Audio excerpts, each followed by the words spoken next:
Bienvenidos en esta oportunidad mi compañera Andreina Hernández y mi persona Isis Only, estudiantes de la Facultad de Derecho de la Universidad Santa María, Núcleo Amazonas. Tenemos el privilegio de, mediante esta infografía, presentarles o transmitirles la información en cuanto a los efectos del contrato. Los efectos internos del contrato. Los efectos internos o intrínsecos comprenden las consecuencias que el contrato produce para las partes. Los efectos internos del contrato consisten en producir obligaciones, las cuales solo afectan a las partes y no perjudican ni aprovechan a los terceros. Solo el titular del derecho de crédito, que es el acreedor, puede exigir el cumplimiento de la obligación. Solo el deudor es la persona que está obligada a cumplir la obligación. El principio de la relatividad y su fundamento legal. El principio de relatividad está consagrado en nuestro ordenamiento jurídico en el artículo 1166 del Código Civil, el cual establece: los contratos no tienen efecto sino entre las partes contratantes, no dañan ni aprovechan a los terceros, excepto en los casos establecidos por la ley. La regla general sobre los efectos internos. La regla general es que los contratos no pueden producir efectos internos, serían las obligaciones ni créditos, en favor ni en contra de los terceros. Res inter alius acta aliis proced nec nors potex. El cumplimiento de la obligación solo puede reclamarlo quien resulte acreedor en virtud del contrato, y solo debe cumplirla el deudor que convino en ello. Terceros, plenitus extraneae. Los terceros son las personas cuya voluntad de ninguna manera ha intervenido en el contrato. En un sentido estricto, son las personas que reciben en doctrina la denominación de plenitus extraneae. La categoría intermedia. Siendo la autonomía de la voluntad el fundamento de las obligaciones contractuales, se comprende fácilmente que el contrato solo puede afectar a las personas cuya voluntad han intervenido en su formación, y no a las personas ajenas al contrato. Al lado de estas figuras antagónicas de partes y de terceros, existen categorías intermedias que la doctrina ha tratado de calificar ya como partes, ya como terceros, según la posición que ocupen en la relación jurídica.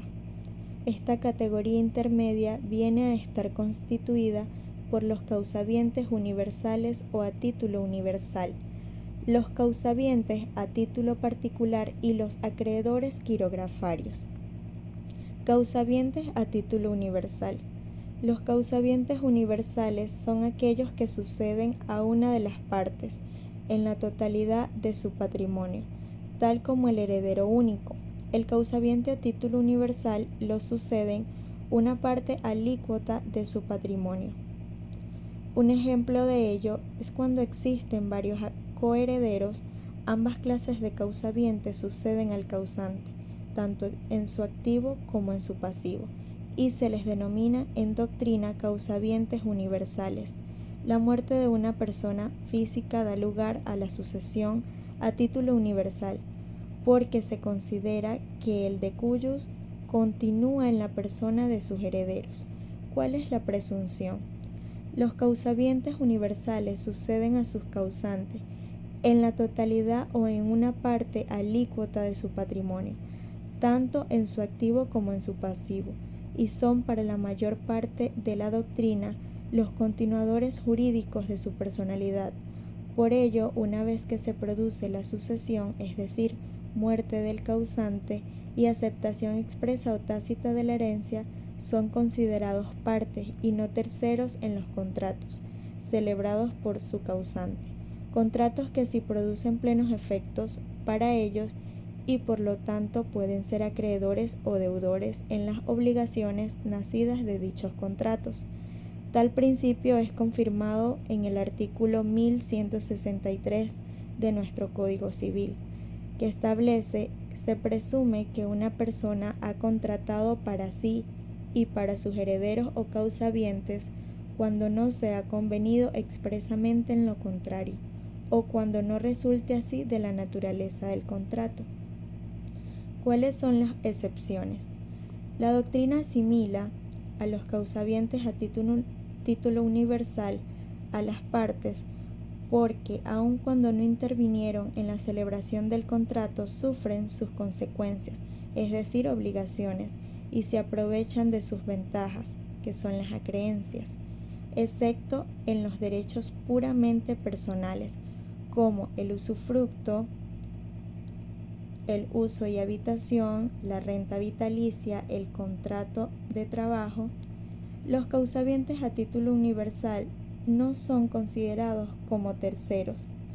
Le es oponible el contradocumento. Se encuentra establecido en el artículo 1362 del Código Civil. Y la fecha de los documentos privados en el artículo 1359, por lo que hoy buena parte de la doctrina los considera simplemente partes. Sobre los causavientes a título particular. Los causavientes a título particular son aquellos que suceden a su causante en un derecho individualizado, en un objeto determinado que forma parte de su patrimonio y no en el conjunto de derechos y obligaciones que integran dicho patrimonio. Un ejemplo, el legatario, que sucede al de cuyos en la cosa objeto del legado, el comprador de un inmueble o de un fondo de comercio respecto del vendedor. ¿Qué es un tercero o es parte? ¿Cuáles son las excepciones? El causaviente a título particular es un tercero y no le afectan los contratos efectuados por el causante, sino excepcionalmente por la naturaleza del derecho afectado o por disposición expresa de la ley. Los acreedores quirografarios. Es aquel que tiene un derecho indiscriminado y no privilegiado ni preferente sobre los bienes de su deudor. Es el acreedor normal u ordinario, en contraposición con el acreedor que tiene un privilegio, sería el acreedor privilegiado, o con el acreedor que tiene un crédito garantizado por un derecho real sobre un bien determinado del patrimonio del deudor. Estos son acreedores hipotecarios o acreedores prendarios. ¿Quedan obligados los acreedores quirografarios? No quedan obligados ni se hacen acreedores de los contratos que haya celebrado su deudor. Solo se perjudican o benefician del resultado económico de la gestión que el deudor haga de su patrimonio. No pueden intervenir en la administración de los bienes de su deudor, precisamente por ser terceros, solo en caso de liquidación del patrimonio del deudor por su insolvencia o de la cesión de bienes. Se encuentra establecido en el artículo 1934 del Código Civil y siguientes. Es que realmente entran en un juego los principios según los cuales los bienes del deudor son la prenda común de sus acreedores, quienes tienen en ellos un derecho igual, salvo las causas legítimas de preferencia. Los efectos externos del contrato. Los efectos externos o intrínsecos abarcan las consecuencias que el contrato acarrea para los terceros, que son personas que no han intervenido en su formación, y el estudio de la modificación de la situación jurídica preexistente que causa todo contrato. Desde el punto de vista de la oponibilidad, la oponibilidad del contrato es un complemento necesario de su relatividad, que regula los efectos del contrato frente a terceros. La regla general. La regla general respecto a los efectos externos del contrato es precisamente contraria a la expuesta en relación a sus efectos internos. Si respecto de estos rige la regla de no producir efectos frente a terceros, significa res inter alios acta, alis procede nec nors postet. En materia de efectos externos, la norma general es que el contrato produce ciertos efectos contra todos, dentro de ciertos límites en el sentido de que cada contrato entre las partes para los terceros es un hecho que existe en el terreno de la realidad. ¿Cuáles son los requisitos para la oponibilidad? Para proteger los derechos de los terceros existen instituciones y reglas para que un contrato pueda ser opuesto a un tercero, de manera de preservar y garantizar sus derechos frente a los contratantes. De allí, la doctrina en protección de los terceros exige ciertos requisitos para su oponibilidad. En primer lugar, que el contrato exista y sea válido. En consecuencia, los terceros a quienes se opone el contrato están legitimados para impugnarlo. Segundo, certeza de la existencia del contrato, lo que implica la prueba del mismo, bien sea por un documento auténtico o por cualquier otro medio que se considere conducente. Tercero, la fecha cierta del contrato, que en materia civil queda restringida a los casos previstos en el artículo 1359 del Código Civil, y que en materia mercantil puede probarse libremente. Artículo 127.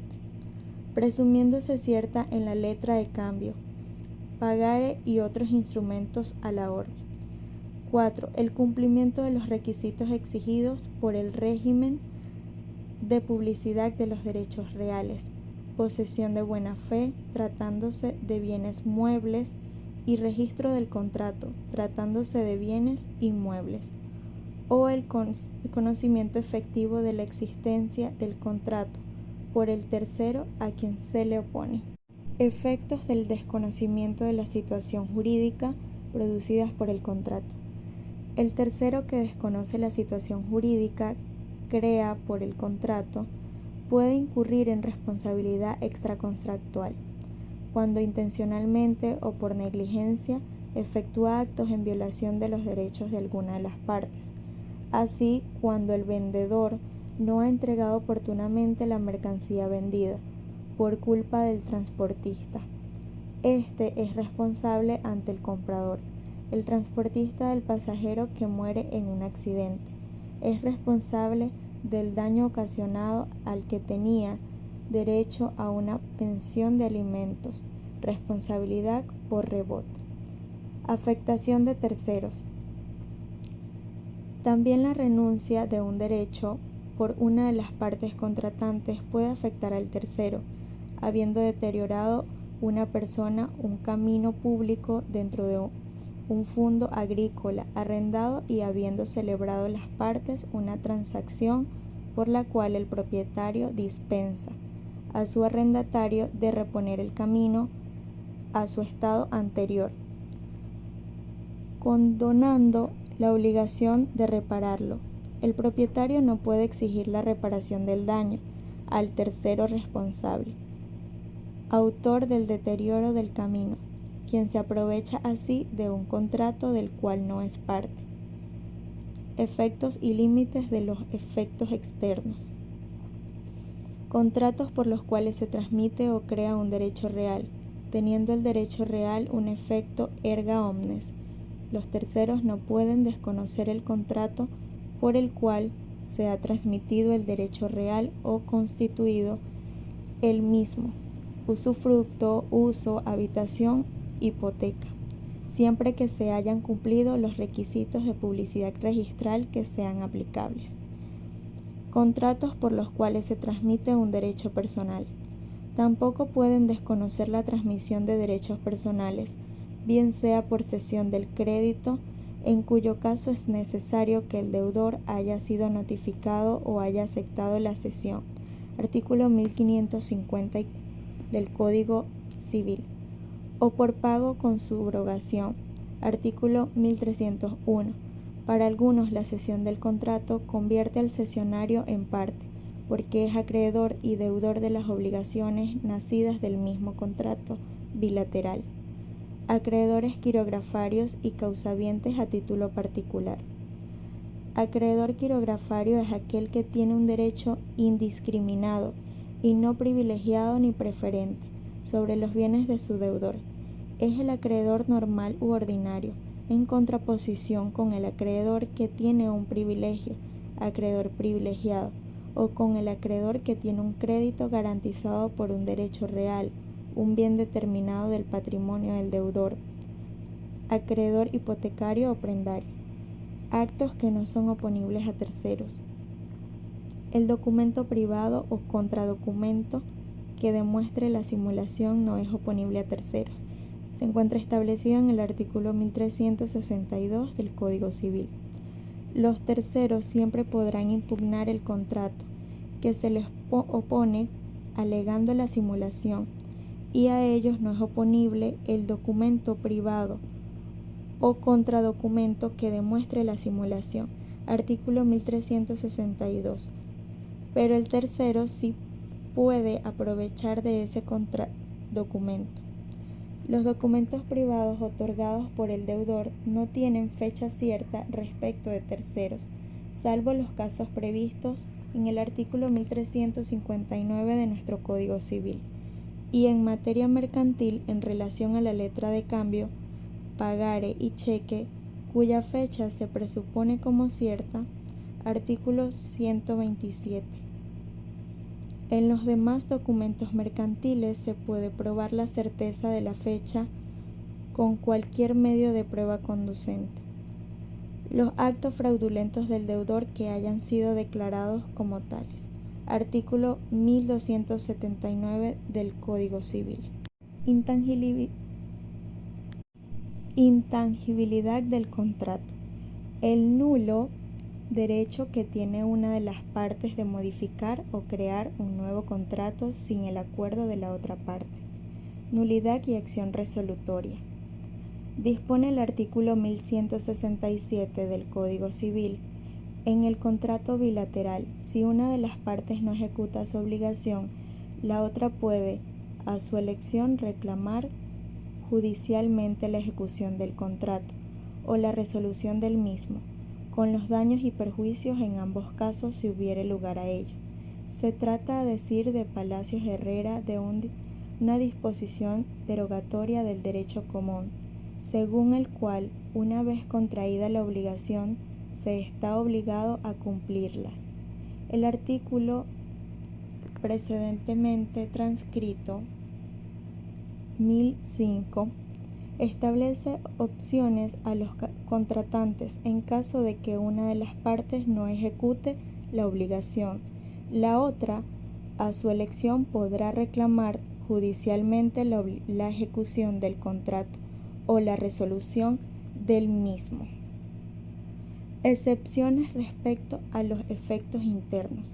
Las excepciones respecto de los efectos internos del contrato están constituidas por aquellos casos en que el contrato produce efectos obligatorios en favor o en detrimento de los terceros. Contratos que producen efectos en favor de los terceros.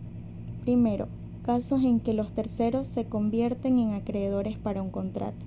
Dentro de estos tenemos la estipulación a favor de terceros, en el cual el beneficiario puede exigir del promitente la prestación que éste ha contratado con el estipulante. Obsérvese que el beneficiario no es parte del contrato, cuya prestación reclama. Artículos 1164 y 1165 del Código Civil. En los casos en que la ley concede acción directa, tal como la acción del arrendador contra el subarrendatario, por el monto del canon de arrendamiento de que sea deudor al tiempo de la introducción de la demanda. Artículo 1584 del Código Civil. En el contrato de arrendamiento de servicios, los trabajadores empleados en la construcción de un edificio o de otra obra por ajuste tienen acción contra el propietario de la obra por lo que deba al empresario. Artículo 1643 del Código Civil. En materia de contrato de trabajo, el trabajador de intermediario tiene acción directa contra el beneficiario de la obra, así como los trabajadores del contratista cuya actividad es inherente o conexa con la del beneficiario de la obra o servicios. Artículos 54, 55 y 56 de la Ley Orgánica de los Trabajadores y Trabajadoras. Los contratos o colectivos favorecen a los trabajadores que no sean miembros de sindicato que lo haya celebrado. Artículo 508.